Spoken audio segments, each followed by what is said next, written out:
face that I watch every time I lie. Face that laughs every time I fall. So I know that when it's time to sink or swim, the face inside is hearing me right underneath my skin. It's like a paranoid looking over my back. It's like a whirlwind inside of my head. It's like I can't stop what I'm living within. It's like the face inside is right beneath my skin. I know I've got a face in me, points out all my mistakes to me. You got a face on the inside too. Your paranoia is probably worse. I don't know what set me on first, but I know what I can't stand. Everybody acts like the fact of the matter is I can't add up to what you can, but everybody has a face that they hold inside. Face that awakes when I close my eyes. Face that watches every time they lie. Face that laughs every time they fall. So you know that when it's time to sink or swim, that the face inside is watching you too, right inside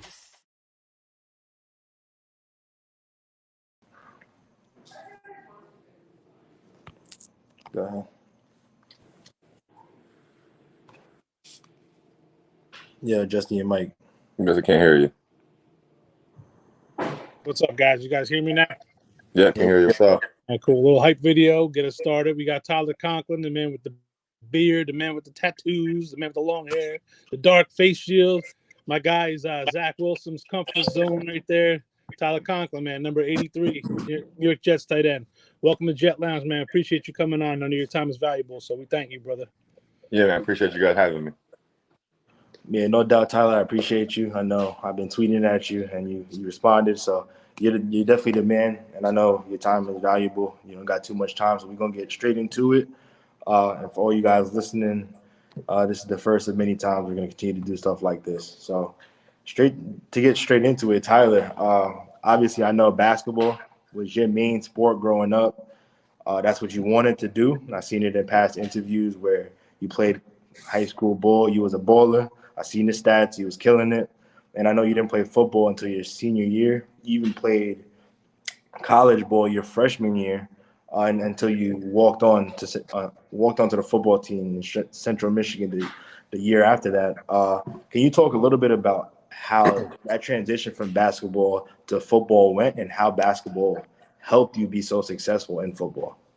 Yeah, I mean, I always played football. You know, I played football, since I was fourth grade. I played high school football all throughout. It was just really, I just loved basketball. I mean, we didn't have a great football program in high school, so that made it kind of easier to move towards basketball and maybe like basketball more. But I think a lot of it translates. I think just the fluidity of basketball and how you have to move and react. I think obviously, going up and grabbing rebounds and things of that nature and, ball handling and crossovers and releases, obviously I think they really go hand in hand. And I think the world's kind of seeing that more just with, receiver trainers and, you see clips of different receivers doing something and it looks like a basketball, someone dribbling a basketball. So I think those things definitely translate. And, those are three big things for me that have translated, releases and really been a golden high point to football. Yeah, I could definitely go ahead, Justin. Yeah, now my sons play basketball, man. Those butts and guts. You got to box them out, get up to the highest point, and get those rebounds, man. So he likes playing receiver too. So he likes to get up and get that ball at the highest point. I like that. Yeah, I think that's like the one thing that's always kind of been my strong suit. When I was in high school, that's all I did: jump balls, go balls, jump balls. I just moss people, and that's one thing in college that translated. So the pros that's translated, and then as I've grown in as a receiver.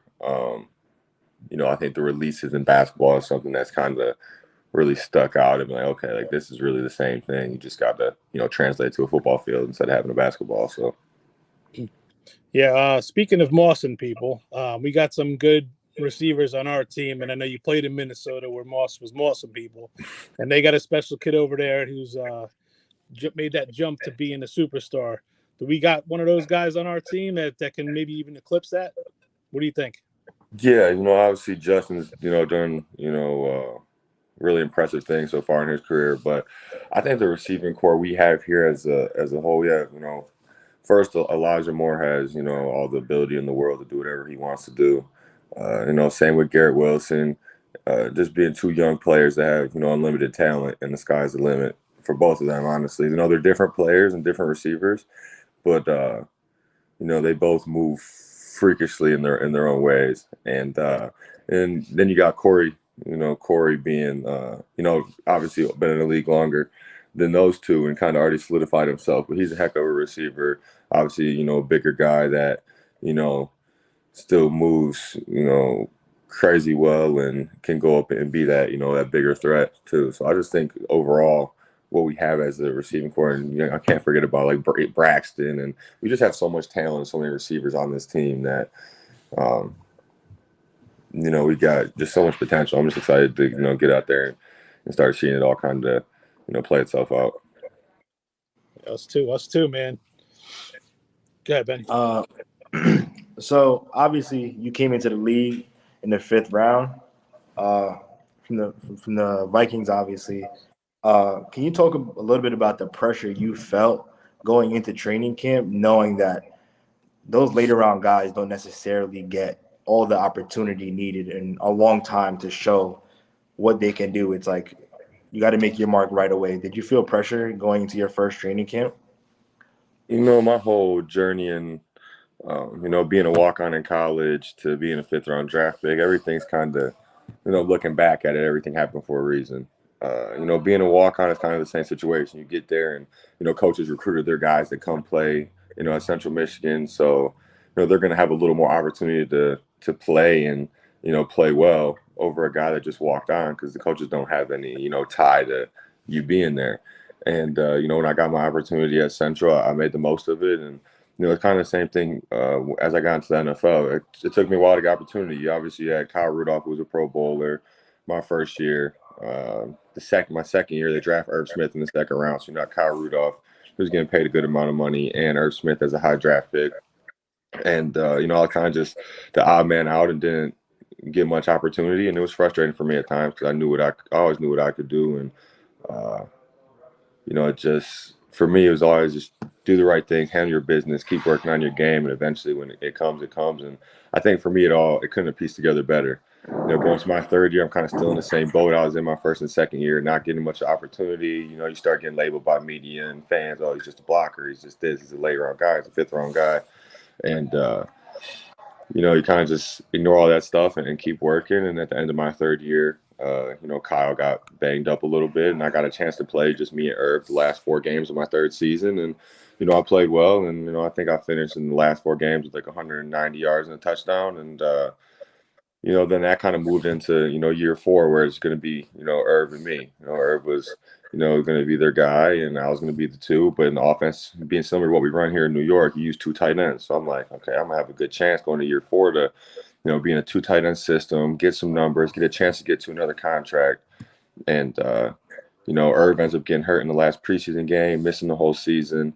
You know, I was banged up through camp with a little hammy and an ankle, so I didn't participate in any preseason games or, you know, only probably really, you know, a week and a half, 2 weeks of camp. You know, Irv ends up missing, getting hurt that last game, missing the whole season. I get the opportunity to start my, you know, my 4th season and, you know, play well and get the opportunity to, you know, sign a contract, come here and be in a situation I am now. So, you know, just looking back at it from being a walk-on to waiting 2.5, 3 years to even get a chance to play to the opportunities and stars aligning how they did. You know, for me, it's hard for me to not think everything happens for a reason. And then, you know, I come here and, you know, people look at you, they look at your last season and they're like, oh, you know, you did it one time. It was only this many yards. There's only this many touchdowns. You know, everybody's hyped up around the guys that were 1st-round picks or 2nd-round picks. You know, that 1st-round, 2nd-round stuff that, you know, that sticks with you forever. You know, people get bigger contracts as they're a 1st-round pick. People get bigger, you know, whether what they've done so far in the league, you know, is worth it or not, I guess, in a sense. You know, just that hype of 1st, 2nd-round pick kind of stays with you. You know, so I get here, and for me, it's just, you know, the opportunity to go and make a statement, you know, have a bigger and better year than next year, and, you know, just keep growing and keep becoming a better player every year. So. Hell yeah, I love it. You know, the college accolades, it's great, but I want the Lombardi Trophy, man. That's the one we want here, man, in New York. 100%. That's what we all want. It's you a can hard help one. us get it, bro. It's a special one. So yeah, but based on the tight end room you were just talking about over here in New York, when we had the last year, you know, our tight end play was abysmal. It was not anything we want to write home about. But having this year, when we went into free agency, and we got CJ. We were all hyped, like, oh my god, we got CJ Uzomah. You know, guy was a Super Bowl. Like he's that guy. You know, he's tall, big target. Zach likes to throw high. That's cool. We got somebody who's tall. And then we signed you. I was like, all right, we're really tightening up this room. I thought we were done. Then we go into the draft and we grab Mr. Rucker. We did a meet and greet with Jeremy Rucker last month at the main event in Long Island. And, you know, like I think that what you were just saying, like fate, a guy grew up a Jets fan, comes here. Are you excited about teaching a young guy as well as learning from CJ at the same time? And I mean, obviously, we saw Lawrence Cager made that room too with the cuts. Are you excited to teach these guys your ways too to keep the room huge? Yeah, we got a special room, and we kind of talk about it as a room, just not even from a football standpoint, but just the fact of how we all kind of get along and interact, and you know, Coach Mid and Kenny Yeboah and just all the people in that room. It's just a you know, we enjoy going in every day. We enjoy meetings together. We enjoy practice together. And like I said, I was a walk-on, so you know, you had some people, you know, like wasn't a lot of guidance at times. You know, older guys weren't always like looking out for you. You was kind of figure it out yourself. That's kind of how it was when I first got in the league. You know, you kind of just got to figure it out, and that's kind of always made me want to, you know, help people. Like I've always wanted to be the guy that, like, hey, if you need something as a young guy, I'll help you. You know, I went through this, I went through that. You know, this is what I do in my routes. This is what I do in the run game. This is what I struggle with. You know, whether it's on the field, off the field. So I look forward to, you know, helping, you know, Ruck with that, Cage with that. You know, they're both super talented. Obviously, Cage being a receiver, we know he can do the receiver stuff. He's obviously even just in preseason seen the athleticism and what he's capable of. You know, and same with Ruck. He didn't get all the opportunity in the world to be a receiver in Ohio State because of, you know, probably just the amount of weapons they have there every year in the receiver room. But you know, he can do everything that you got to do as a tight end in the run game and the pass game. And you know, the future is going to be bright for both of them. And then for me with CJ, you know, I still like to think I'm relatively young, only going to year 5. So to be able to, you know, bounce stuff off and gain knowledge from someone that's going on year 8, who's been to a Super Bowl. So me and CJ were the same pick, 5th round, pick 157. We were just talking about the other day. Wow, that's crazy. So, They're both 157. Both 157. No, that's why I'm gonna play the picket, man. So yeah, just like, you know, it's just older, younger. You know, Coach Mid's a hell of a coach. He played in the league for 10 years, obviously. There's just a lot to be learned from me in this room, and anytime I can help players or help a younger guy or say anybody, different position, my position, that's kind of my thing, because I didn't have that help when I was, you know, coming up as a walk-on in my first couple years in the league. So I try to make sure I give that to others. That's awesome. So yeah, I'm gonna put you on the spot a little bit here. I'm not gonna make you say anything too crazy, but obviously it's impossible to ignore the past 10 years.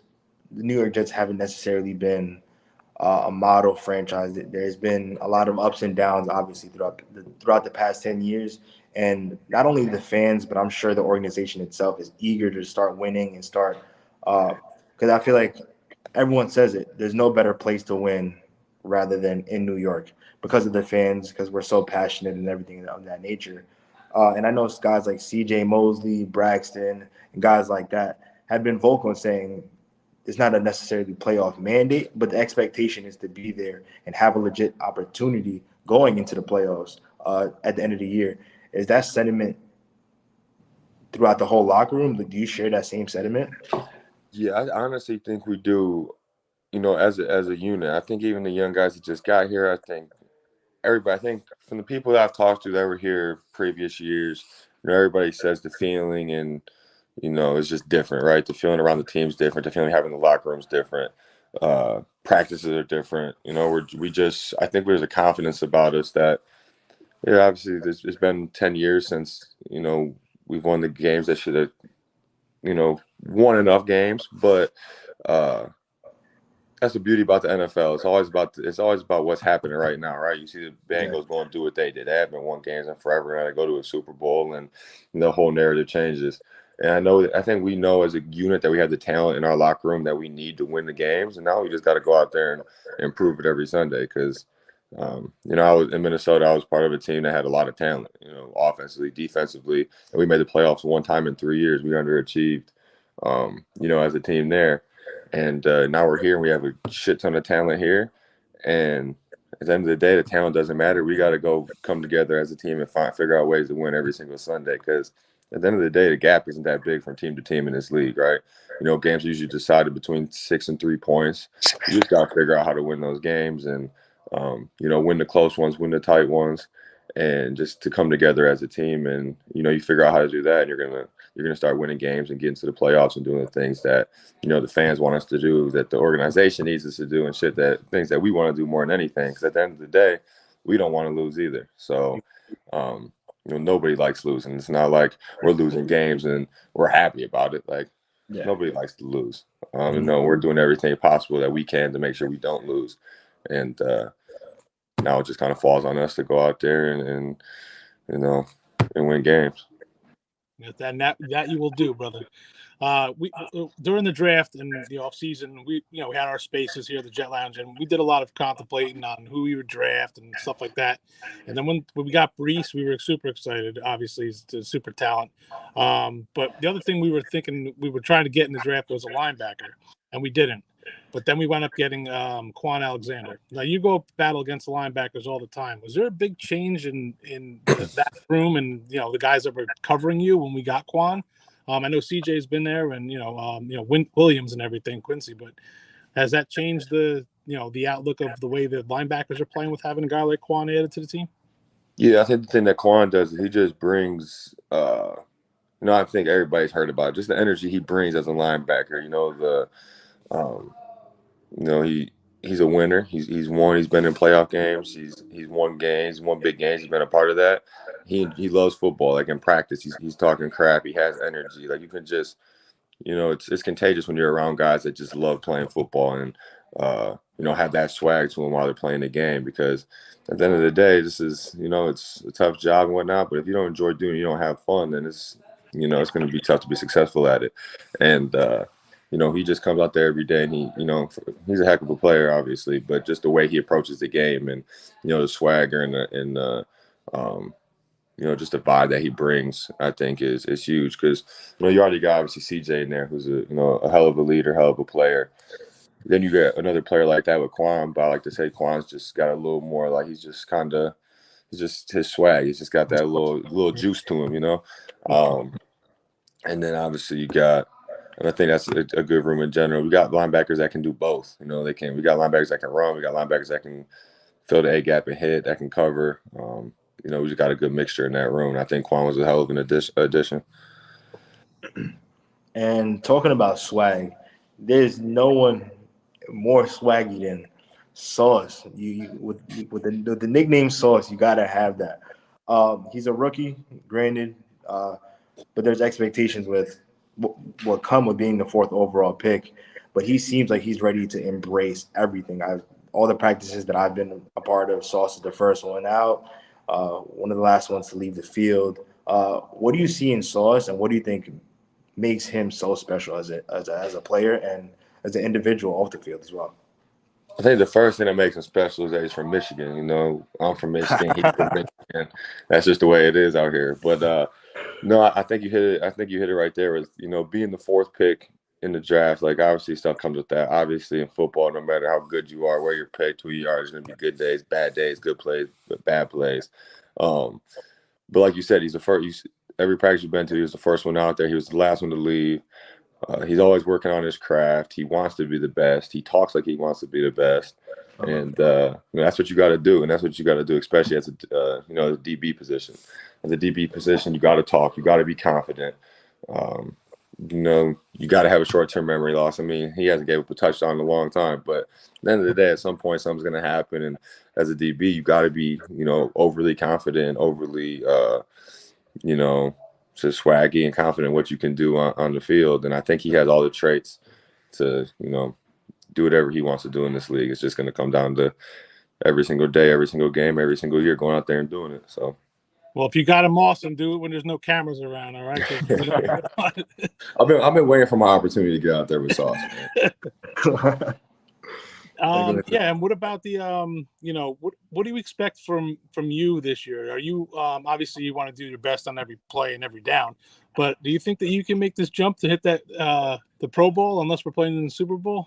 What do you think? Yeah, I mean that's the That's the goal for me. I really do my best, especially when I'm media and talking, just to not talk about my, me and what I want to do, because it is the greatest team game in the world. But at the end of the day, if we all reach to get our goals and reach to make happen what we want to make happen, that's what's best for the team. And I think the next step for me in my career is to go out there and make a Pro Bowl. And that's my goal. That's part of my motivation, and I think it's a doable task. Oh, 100%.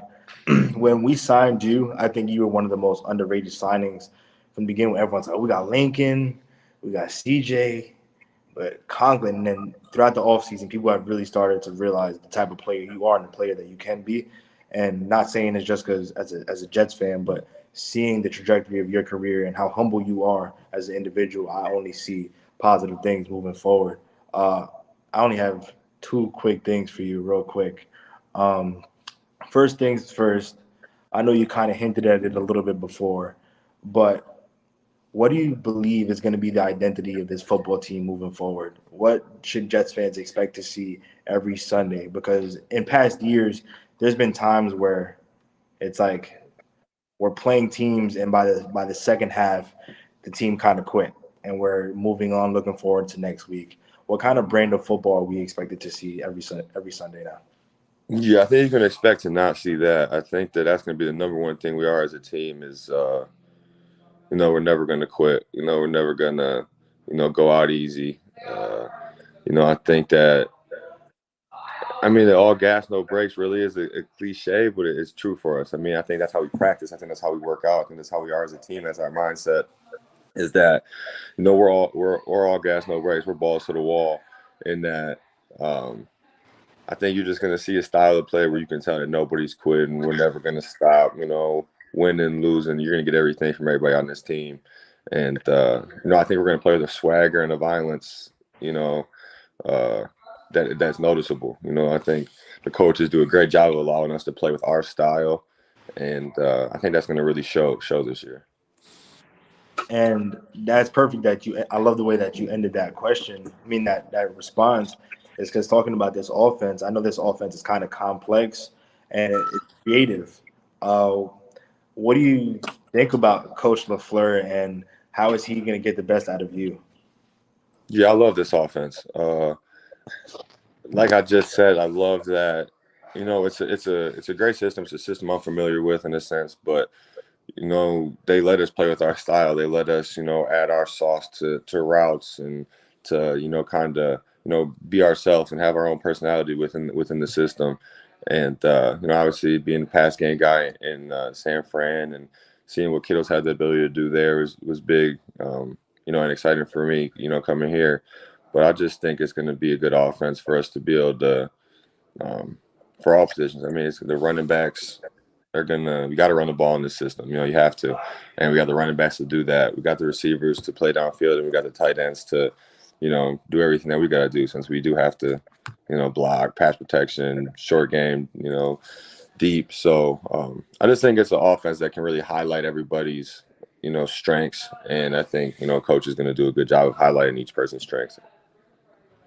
Now, I know over the summer you and CJ did the Tight End University, and Zach went to that with you. Yeah. How much growth did that help you guys to being at something like that? Yeah, it was a cool experience. Really the big thing about that is just going down there and being like meeting just the camaraderie of it, meeting the different tight ends, meeting the guys, being with CJ and Zach. We went and got dinner together. We hung out. Also meeting the other guys down there, the tight ends that have already done big things that look like Kittle and Kelsey and Waller and these different guys. It's really just a big thing I took out of it was just the experience and, being able to meet and, just get knowledge from these guys over anything. And, I've talked about another thing, talking to Kittle about what he thinks makes him successful in this system. And, just really just meeting the guys was really, I think, beneficial to meet them and just pick their brains here and there. So, Was this your first time going? You didn't go. You weren't. no, I didn't go last year. I didn't get the invite year one. So, Damn, bro. Shit. Well, I'm glad you was a part of it this year, and I think it's gonna work wonders for sure. Yeah, it was fun. You got any more for him? I thought you had one more for him, just.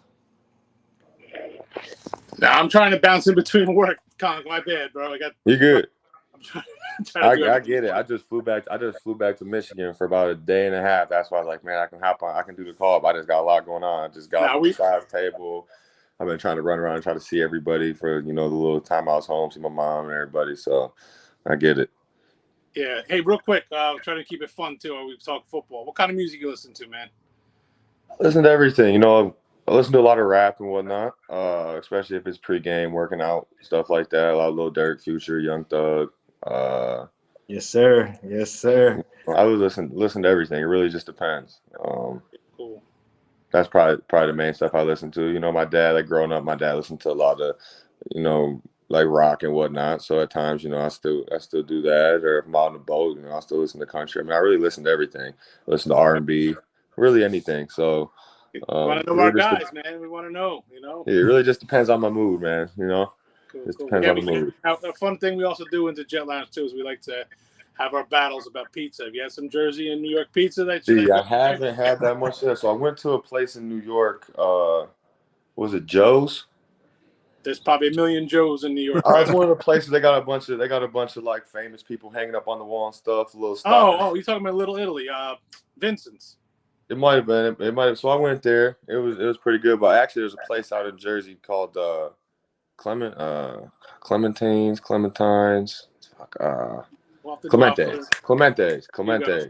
I got a grandma's pie from Clementes one time, and that was like I got that, and I'm like, okay, I get it. Like I get why people are excited about Jersey and New York pizza, because that was the pizza where I was like, okay, I went back for like 3 days and a week and got it. That and then the bagel, some bagel, Gabe's Bagel in Jersey. Okay. Fire. Yeah, there we go. We're gonna do a tailgate opening day. We'll have bagels and some good Italian food and stuff, everything. So maybe we'll save you a plate, and afterwards you come by and grab some grub. Sounds good to me. Yeah, but just wanted to thank you for coming on today, man. Really appreciate your time. I know your time is valuable. I was at me and Benny went to the training camp a couple weeks ago, and I was telling all the guys, I'm like, Conklin took a selfie with me, and he threw me a T-shirt and knocked my phone out my hand onto the ground. And Conk turned around and said, "Why didn't you catch it?" I said, "I was taking a picture of Brees, man. Let me get my phone." that was a hell of a throw on my part, I thought. I should have caught it, right? Yeah. Maybe if I went to the Tennessee University, I would have caught that, bro. Could have helped. I don't know. Me and CJ helped. We can get you right. But so I'm gonna hop off, guys. It's been a pleasure, Tyler. We've got some T-shirts. We're gonna get you one out. Designed it. Benny will send it over to you, and hopefully you can rock it for yourself. And it's a picture of yourself. It's kind of weird wearing your own shirt, but it has a Jet Lounge stuff on it too. So we'll get you some Jet Lounge merch out too. Cool. Appreciate that, man. Thanks, man. Good luck this year. Kill it for us, man. We need some division wins, man. That's first and foremost. Let's beat the Dolphins and the Bills and the Patriots, all right? We will. We'll get that done. All right, man. Thank you. I got to hop All right, man. Appreciate you having me. All right. And Benny, you good? Yeah, no, I just wanted to say one more thing. Is there anything because there's a lot of fans watching, obviously, a lot of people on Twitter, YouTube, and everything. Week 1 is going to be rocking. I know you're excited to hear the Jets chant for the first time in a live game. Is there a message that you want to send for the fans that you want us? What do you want from us week 1? You know what I'm saying? Like, what do you expect? I think you guys already – I think that's one of the things I learned early signing here. I came from Minnesota. We had a good fan base, right? Yeah. And then I come here, and then all of a sudden, it's the first thing I realized is the fan base here is unbelievable, just from, signing here and the love I received, the green and white scrimmage, the preseason, everywhere you go, just the love and the fans here and Jersey and New York is unreal. And I think you guys know what to do. I don't think you guys need, I think you guys are going to be just as pumped up as us to get out there on Sunday. So. Hell yeah. So I can't wait. I know it's 8 days away now. So getting there. It's getting right there. It's been a long off season, but like Justin said, I appreciate you coming on. We're excited to see you bowl out this year. We're gonna be screaming, hollering week 1, and I'm gonna be at almost every game. So we'll definitely be in contact, my brother. I definitely appreciate you, and this means a lot, not only for me, because obviously he's trying to go to grad school and everything like that, but for the lounge as well. And we all appreciate you, man. Yeah, man, I appreciate you, man. It was a good time. All right, brother. I'll talk to you, and then All I'll right, talk definitely soon. send you the merch soon. All right, peace. All right, peace.